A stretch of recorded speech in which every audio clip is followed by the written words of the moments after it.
가정 해체와 신앙 전수를 위한 교회와 가정의 협력.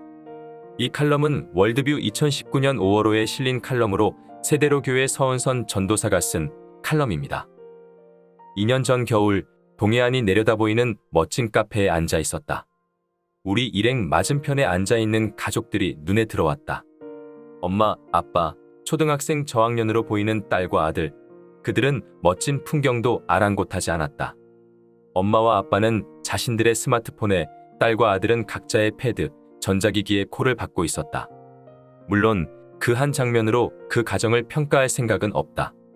그러나 현 시대의 많은 가정의 모습이 이와 비슷한 것은 아닌가 하는 생각을 해보게 되었다. 핵가족화와 개인주의, 탈권위적 경향의 시대적 흐름을 반영하며 많은 가정이 해체되고 있다. 가족 구성원으로 함께 묶여 있다고 해서 진정한 가족이 되는 것은 아니다. 그 가족 간의 결속력이나 소통은 가정이라는 울타리가 만들어주고 보존해주는 것이 아니기 때문이다. 즉, 가족 안에 공유할 가치와 전통, 그리고 마음의 소통이 없다면 그 가족은 모여서 함께 산다고 해도 진정한 가족이라고 말하기 어렵다.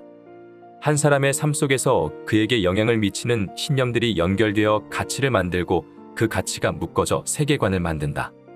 그리고 그 사람은 그 안에서 자기가 믿을 신앙을 습득하게 된다. 신앙은 눈에 보이는 것이 아니다. 가정에서의 삶에서 중요하게 여기는 신념들과 가치, 그리고 문화가 전수되고 그것을 통해 신앙이 습득된다. 가정이 어떤 신념과 가치, 그리고 문화의식을 구현하느냐에 따라 신앙의 전수 여부와 신앙의 색채도 많이 달라질 수 있다.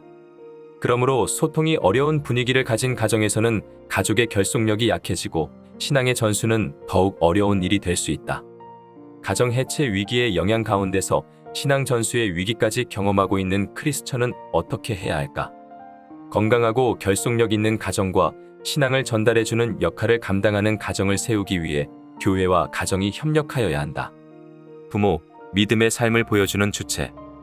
부모와 가정의 역할을 원래대로 회복시킴으로 가정 해체의 위기를 극복할 수 있다. 하나님께서는 부모를 믿음의 삶을 보여주는 주체로 세우셨다. 또한 믿음의 삶을 구현하고 실습하며 전수되는 현장으로 하나님께서 가정을 세우셨다. 가정의 주도권을 가진 부모는 가정의 분위기와 문화를 만드는 중요한 인물들이다. 그런데 아무리 영향력이 있는 부모라도 그들이 가지지 않은 것을 전달할 수는 없다. 그런 점에서 부모가 개인적으로 하나님과의 인격적인 관계를 맺는 것은 매우 중요한 일이다. 하나님과의 인격적인 관계인 믿음이 없이 믿음을 물려주겠다는 말은 어불성설이다. 하나님께서 자녀 신앙 양육의 첫 번째 책임자로 뽑은 사람은 부모임을 알고 그 책임을 통감하며 자녀들을 양육해야 한다. 만일 부모가 그 역할을 방임하거나 등한히 할 때 우리는 하나님을 반역하는 세대를 세우게 될 것이다. 하나님과 인격적인 깊은 관계를 맺은 부모는 가정을 하나님의 통치가 이루어지는 하늘나라 대사관으로 세울 것이다. 부모는 가정에 의식적으로 주님을 초청하며 가정 안에서 일어나는 여러 가지 일들을 하나님께 아뢰고 기독교적 가치에 근거를 두고 의사결정하는 모습을 보여야 한다. 그래서 가정을 기독교적 가치와 문화를 전달하는 연결고리가 되게 해야 한다. 삶의 현장인 가정은 기독교적인 가치와 문화를 경험하는 실제적이면서 안전한 환경이다. 싱크 오렌지의 레지 조이너는 다음 세대들이 교회의 영향을 받는 시간은 1년에 고작 40시간 정도라고 말한다. 그에 비해 가정에서 부모에게 영향을 받는 시간은 1년에 3000시간이라고 말한다. 시간으로 봐도 당연히 부모 또는 가정이 다음 세대에게 더 많은 영향을 미치는 것을 누구도 부인할 수 없다.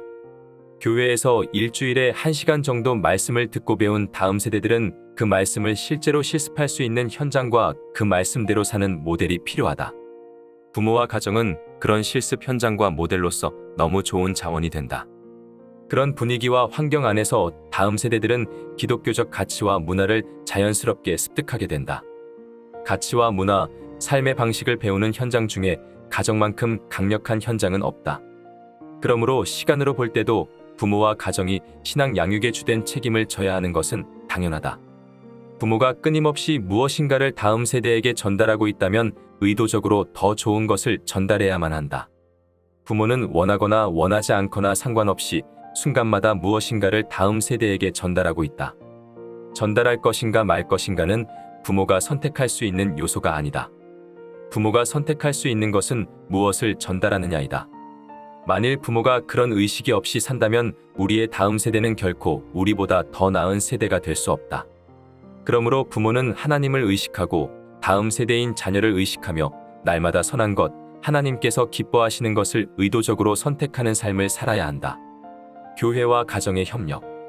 가정 해체의 위기는 교회와 가정이 함께 협력하여 다음 세대에게 신앙을 계승하는 과정을 통해 해결할 수 있다. 교회는 부모에게 계속해서 자녀 신앙 양육의 주도권을 넘겨주며 그들이 책임질 수 있도록 훈련하여 가정의 결속력을 높여야 한다.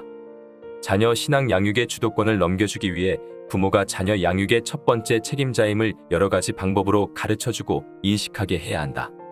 세대로 교회는 세대 통합 예배, 주제 설교, 부모 세미나, 부모 훈련, 태교학교, 아기학교, 부모 교육 등을 통해서 그들이 자녀 신앙 양육을 책임져야 함을 계속 강조하고 있다.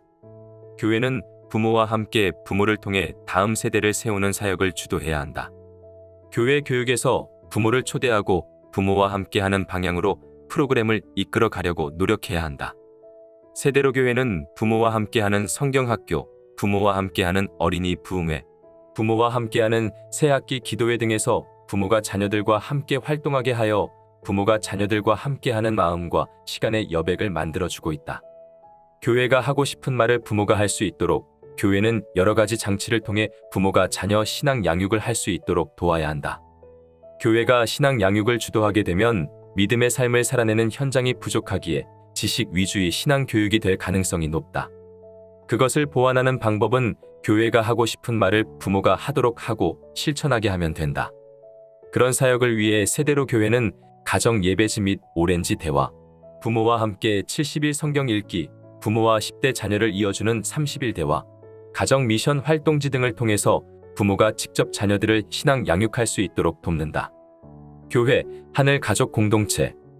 가정 해체의 위기는 교회가 영적 가족 공동체가 되어줌으로 극복할 수 있다.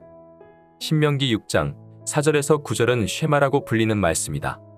이 구절에는 부모가 자녀를 말씀으로 잘 가르치도록 명령하고 있다. 그 말씀은 이스라엘아 들으라. 우리 하나님 여호와는 오직 유일한 여호와이시니로 시작한다. 모세가 이스라엘 공동체를 부르면서 시작하는 것으로 볼 때 다음 세대의 신앙 양육에 대한 책임이 육신의 부모뿐 아니라 영적 가족인 교회 공동체에게도 있음을 알게 한다. 믿음이 좋고 신뢰할 만한 어른들을 많이 보게 된다면 다음 세대들은 부모뿐 아니라 그런 어른들을 모델링하게 될 것이다. 그리고 경건한 어른 세대가 만든 기독교적인 분위기와 조직 문화 안에서 믿음으로 사는 것이 무엇인지를 배우게 될 것이다. 그래서 그들의 신앙적 선택이 맞는다는 확신을 주어야 한다. 또한 교회의 어른 세대가 연약한 부모를 보완하여 다음 세대 신앙 양육을 도와주는 영적인 부모의 역할을 해주어야 한다. 그리고 젊은 부모나 도움이 필요한 부모를 지탱해주는 조력자로서 교회 공동체의 어른들이 영적인 가족이 되어 주어야 한다. 교회가 공동 양육적 책임을 함께 지며 가정과 교회가 함께 다음 세대를 세우는 패러다임으로 생각과 방향을 전환해야 한다. 교회의 지도자들과 주일학교 교사들도 다음 세대들을 영적인 자녀로 생각하고 그들을 부모와 같은 마음으로 돌보아주고 세워주는 하나님의 연장된 손의 역할을 해야 한다. 영적 가족 공동체가 되기 위해 세대로 교회는 세대 통합 예배를 드리고 있고 주일에 전 세대가 같은 본문과 주제로 말씀을 듣는다. 또한 세대 간의 찬양을 공유하며 가족 단위 헌금 봉헌, 온 가족 캠프, 송이 캠프 등 세대를 통합하는 시도들을 하고 있다. 세대 통합적인 요소들은 영적 가족으로서의 소속감과 결속력을 제공해주고 있다. 그리고 가정의 모습을 잃어버렸기 때문에 왔다고 생각한다. 한 개인이 기독교 신앙 안에서 완전히 회복되면 가정이 회복될 수 있고 사회가 회복될 수 있다. 그런 의미에서 한 개인의 온전한 회복은 가정 해체의 위기 극복의 출발점이 될 수 있다. 부모가 신실한 믿음의 사람으로 회복되어 가고 그 부모의 영향으로 다음 세대가 신실한 믿음의 세대로 커간다면 부모는 한 생명에게 줄 수 있는 가장 큰 복을 끼치는 것이고 자녀가 심겨질 가정과 직장 그리고 사회까지 선한 영향력을 미치게 하는 책임을 감당하는 것이다.